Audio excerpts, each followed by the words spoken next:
Assalamualaikum warahmatullahi wabarakatuh. Perkenalkan, nama saya Muhammad Jidan Misbah Munir akan mempresentasikan video pembelajaran interaktif mengenai materi kelas 10 SMA, yakni gerak lurus beraturan. Sebelumnya, apakah kalian sudah siap, anak-anak? Saya harap sudah ya, karena kita akan segera mulai. Oke, pertama-tama mari kita tekan tombol mulai. Nah, di sini ada beranda, ada 3 buah pilihan, yaitu petunjuk, materi, dan contoh soal. Sebelumnya kita pahami dulu petunjuk dari tombol-tombol yang ada. Misalnya, untuk tombol ini kan kembali ke halaman depan. Selanjutnya akan ada banyak tombol lain. Nah, mari kita pilih petunjuk terlebih dahulu. Klik di sini. Di sini ada 5 buah petunjuk utama. Yang pertama adalah tanda panah ke arah kanan, bertulisan next, yaitu tombol untuk menuju ke halaman selanjutnya. Yang kedua adalah tanda panah dengan arah ke kiri, tulisannya previous, yaitu tombol untuk menuju ke halaman sebelumnya. Lalu tombol yang kita temui di beranda tadi yaitu tombol untuk menuju ke halaman depan, cover, berupa tanda silang bulat ini. Lalu ada tombol dengan lambang seperti ini ya, yaitu untuk kembali ke subjudul seperti petunjuk, materi ajar, contoh soal tadi. Dan yang sedang ditemui nanti ada tombol untuk ke beranda. Nah, sudah paham kan anak-anak? Ya.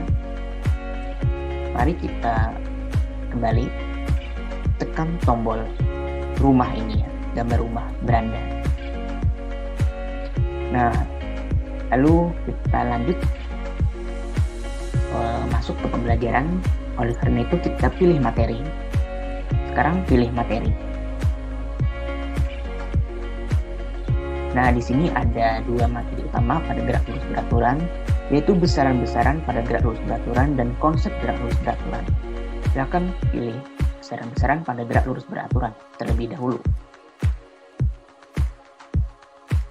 Nah, pertama adalah posisi. Posisi itu didefinisikan sebagai letak suatu benda terhadap suatu acuan pada waktu tertentu, di mana kumpulan titik-titik tersebut akan membentuk suatu lintasan. Nah, lintasan inilah yang dilalui oleh suatu benda. Seperti ini ya. Biasanya untuk titik awal itu ada di 0. Di 0 atau di simbol huruf O ini.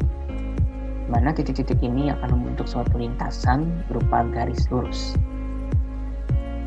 Lanjut, pilih next. Kemudian ada yang namanya jarak. Jarak itu didefinisikan sebagai panjang lintasan yang ditempuh benda dalam selang waktu tertentu tanpa memperhatikan arahnya. Dengan kata lain, jarak ini merupakan besaran skalar. Dia memiliki nilai, namun tidak memiliki arah. Nah, sampai sini, apakah sudah paham anak-anak? Sudah bisa dimengerti ya? Selanjutnya ada perpindahan. Perpindah itu didefinisikan sebagai perubahan posisi suatu benda dalam selang waktu tertentu. Dengan kata lain, ini termasuk ke besaran vektor. Dia memiliki nilai dan juga arah. Lihat gambar berikut ini. Kalian bisa lihat kan, ada titik di mana tidak ada simbol sama sekali, kemudian ada titik dengan simbol 1, tulisannya awal, kemudian ada titik dengan simbol 2, dengan tulisannya akhir. Nah, lalu kita pengen menghitung perpindahannya dari titik 1 ke titik 2. Maka untuk menghitung perpindahan delta X12 itu jarak yang tempuh sampai titik 2 itu dikurang dengan jarak yang ditempuh oleh benda pada titik 1 ini, lalu menghasilkan suatu perpindahan. Jadi itulah perpindahan. Kalau jarak kan mulai dari awal, mulai sini titik yang tidak ada simbol ini ditambahkan sampai titik tempuh pada simbol 2 ini.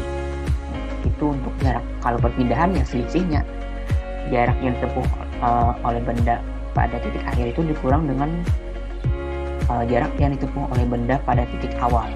Ya, di mana delta X 12 itu sama dengan X2 dikurang X1. Sekarang sudah bisa dibedakan ya anak-anak. Oke, lanjut.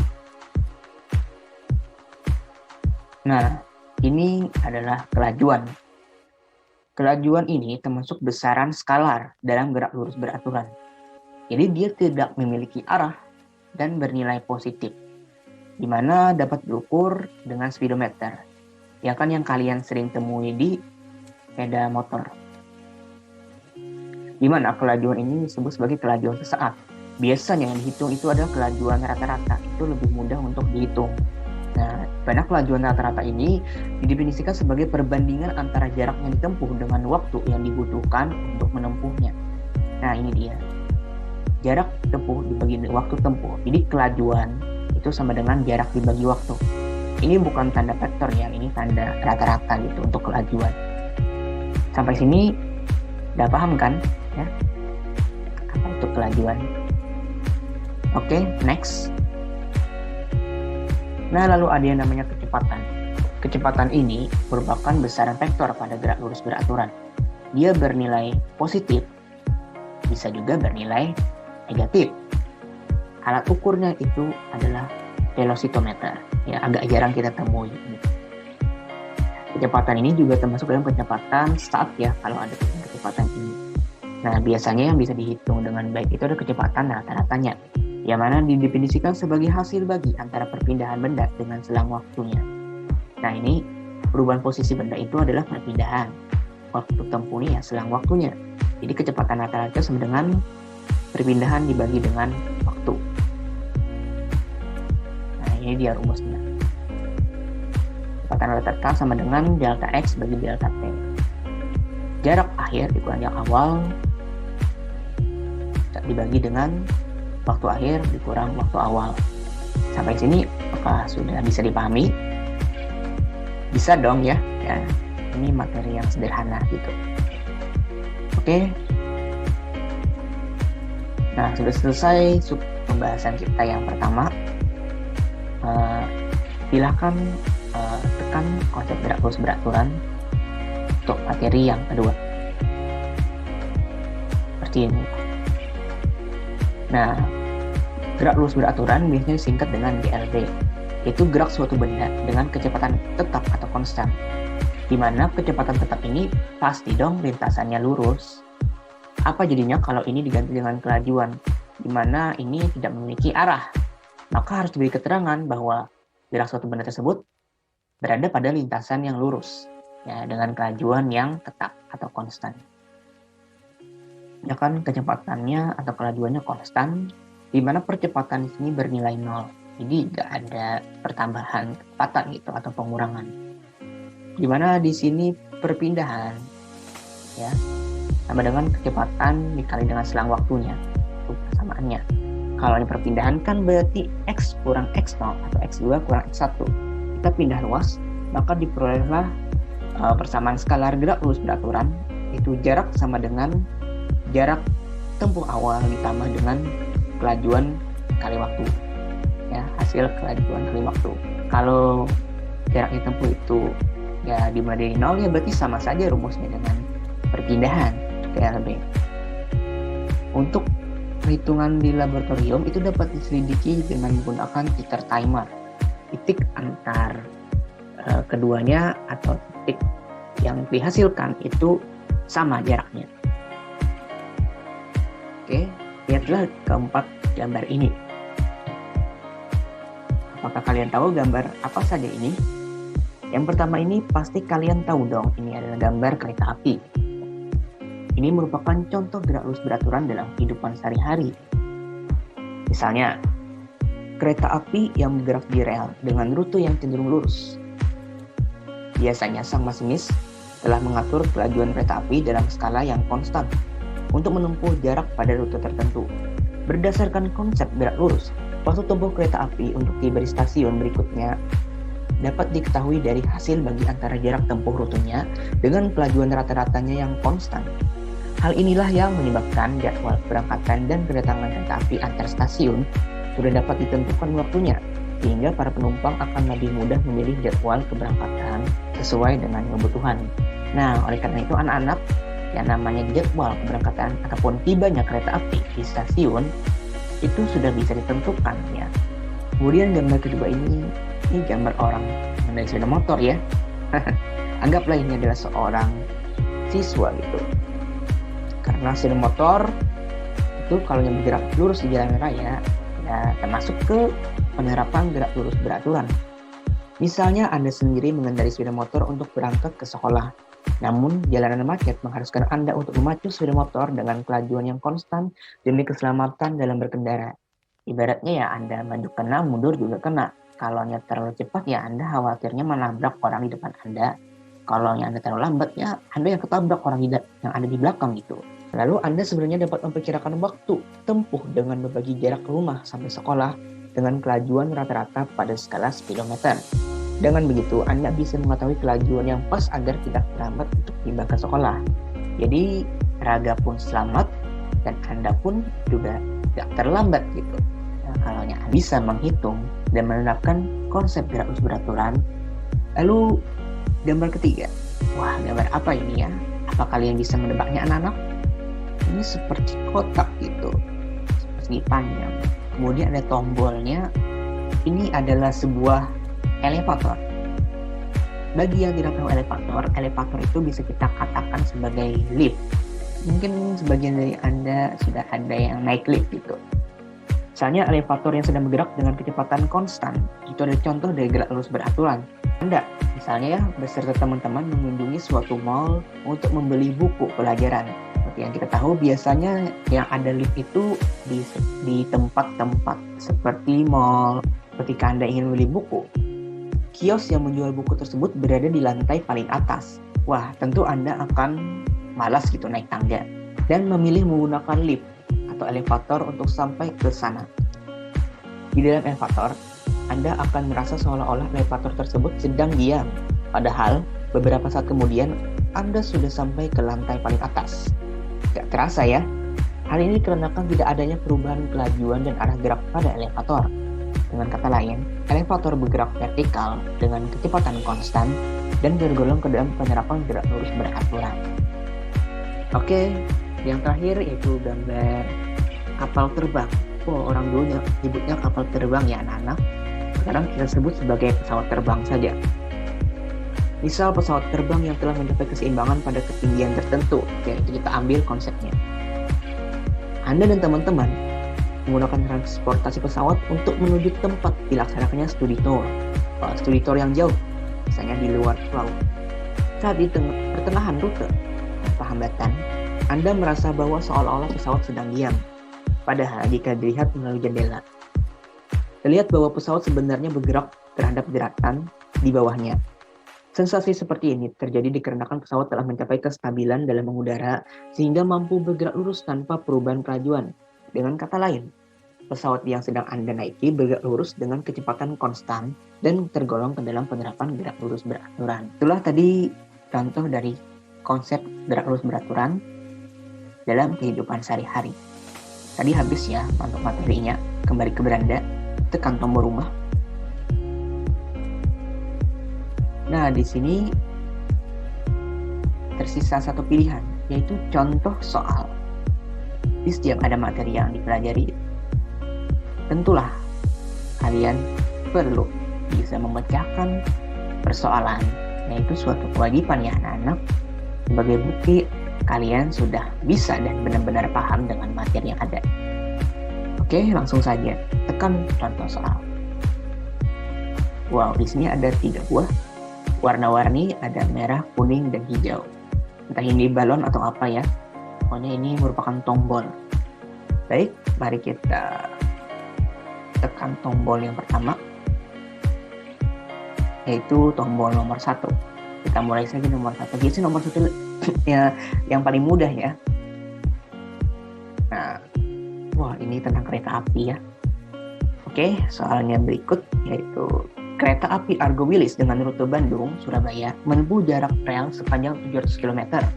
Jika kelajuan rata-ratanya sebesar 70 km per jam, berapa jam waktu yang diperlukan bagi kereta api tersebut untuk tiba di stasiun tujuan? Nah, lalu gimana sih ya cara menjawabnya? Anggap saja dia bergerak lurus gitu. Di mana gerak lurus ini ada variabel berupa kelajuan, kemudian waktu, kemudian perpindahan berupa jaraknya. Ini karena kelajuan berarti kita ambil jarak. Jadi seperti yang kita tahu bahwa rumusnya itu kan kelajuan sama dengan jarak dibagi waktu atau jarak sama dengan kelajuan kali waktu. Karena waktu yang kita tanyakan berarti ya kita putar balik rumusnya. Itu waktu sama dengan jarak bagi kecepatan. Mari kita lihat jawabannya ya. Oh ya, sebelum lihat jawabannya ada tadi dahulu ya. Silahkan jawab. Ayo coba tebak. Berapa sih waktu yang diperlukan? 10, 9, 8, 7, 6, 5, 4, 3, 2, 1. Waktu habis. Saya harap kalian sudah dapat ya penyelesaiannya. Mari kita ketahui kunci jawabannya. Wah, diketahui jaraknya 700 km. Kemudian ini kelajuan rata-ratanya 70 km per jam. Ditanya waktu. Nah, ini dia. Sip. Itu waktu sama dengan jarak dibagi dengan kecepatan. Ups, maksud saya waktu sama dengan jarak dibagi dengan kelajuan rata-rata, bukan kecepatan ya. Dimana di sini berarti 700 km dibagi dengan 70 km per jam. Berarti 700 bagi 70 itu kan 10. Berarti waktu yang diperlukan itu 10 jam. Lumayan lama gitu. Maklum lah dari ujung ke ujung, dari Bandung ke Surabaya, dari Jawa Barat ke Jawa Timur. Bagaimana anak-anak? Apakah jawaban kalian sudah benar? Apakah sesuai dengan kunci jawaban ini? Karena benar, alhamdulillah. Berarti kalian sudah paham untuk soal yang pertama ini. Bagi yang salah, tolong perlu lebih banyak belajar. Kembali ya ke soal tadi. Nah, nomor 1 sudah clear. Sekarang soal nomor 2 yang warna kuning ini. Mari kita pilih ya. Nah, ini dia. Pergerakan sepeda yang dikendari oleh seorang siswa dapat diproyeksikan dalam bentuk grafik VT berikut ini. Bentuknya kayak trapesium. Awalnya naik, kemudian mendatar, lalu turun. Berdasarkan grafik tersebut, tentukan jarak yang ditempuh siswa tersebut pada saat bergerak dengan kelajuan konstan. Nah, jadi ada siswa itu mungkin sedang bersepeda, misalnya entah itu ke sekolah ataupun pulang sekolah ya. Yang ditanyakan cuma kelajuan konstannya. Nah, berarti kelajuannya ada di sini dong, yang garis mendatar ini. Nah, cuma ini aja dihitung. Sama seperti tadi, gunakan persamaan jarak sama dengan kelajuan kali waktu, atau kelajuan sama dengan jarak bagi waktu. Silakan jawab mulai dari skala. 10, 9, 8, 7, 6, 5, 4, 3, 2, 1. Waktu habis. Mari kita lihat kunci jawabannya. Wow, ini dia diketahui kecepatan konstan ya.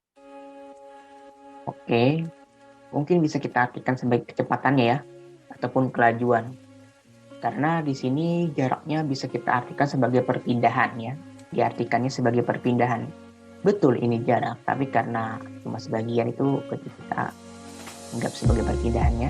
Dimana kecepatan konstan itu sama dengan 40 meter per sekon. Waktu awalnya 20 sekon, kemudian waktu akhir dari kelajuan konstan itu 60 sekon. Nah, lalu kita kurangkan selisihnya selang waktu tadi, karena bisa kita artikan sebagai kecepatan juga. Jadi nggak masalah, 60 kurang 20 sama dengan 40 sekon. Yang ditanyakan kan jarak ya, ataupun perpindahan lah, itu sama saja. Berhubung ini kelajuan atau kecepatannya konstan, sehingga diperolehlah jawaban seperti ini. Nah, tinggal kali saja. 40 meter per sekon dikali dengan 40 sekon. Dihasilkanlah jarak tempuh atau perpindahan yang dia tempuh, yaitu 1.600 meter atau 1,6 km. Nah, itu tadi. Bagaimana soal yang nomor 2 ini? Apakah masih benar jawaban Anda, anak-anak? Saya harap benar ya.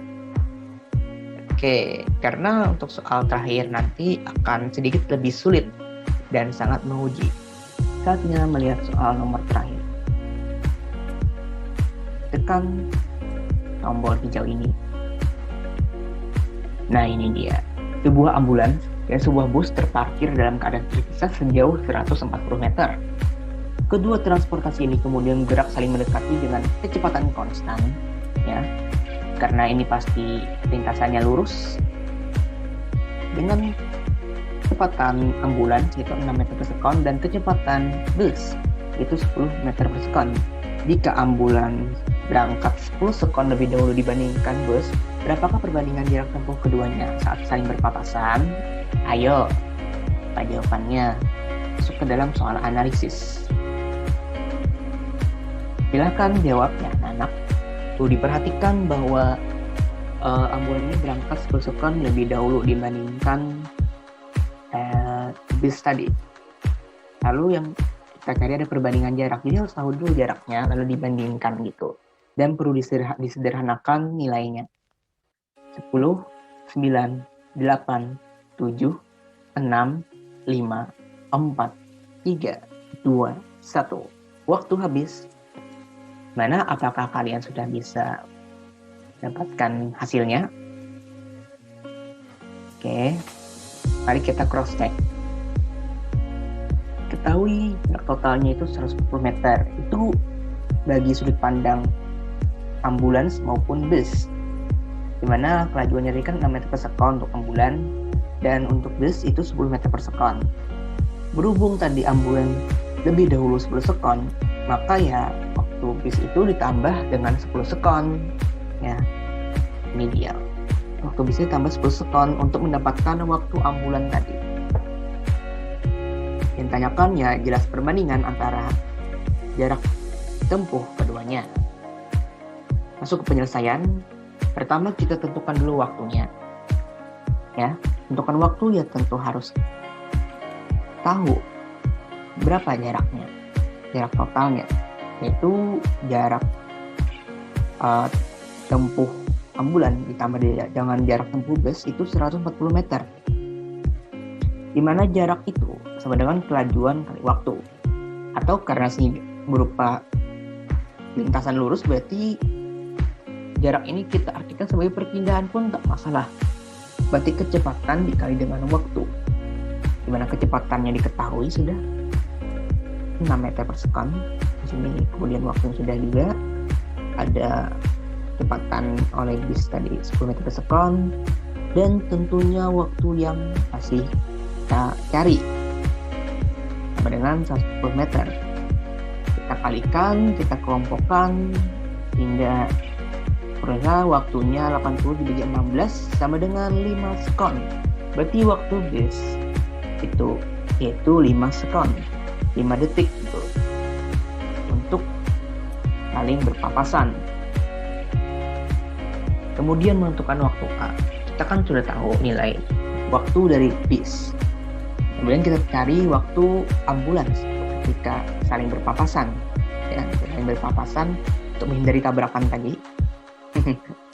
Ketika bertemu, jadi kita masukkan saja nilai waktu untuk bis. Sehingga 5 ditambah 10 sama dengan 15 sekon. Nah, kita dapat sudah waktunya. Baru kita masukkan ke rumus dasar tadi. Gerak lurus beraturan. Di mana jaraknya tempuh itu sama dengan kelajuan kali waktu. Atau perpindahannya itu sama dengan kecepatan kali waktu. 6 meter per sekon dikali 15 sekon itu sama dengan 90 meter. Nah, sudah dapat kan jarak tempuh dari ambulans. Kemudian untuk jarak tempuh bis kita kalikan saja 10 meter per sekon dikali dengan 5 sekon itu sama dengan 50 meter. Nah, di sini kita sudah tahu perbandingannya ada 90 banding 50.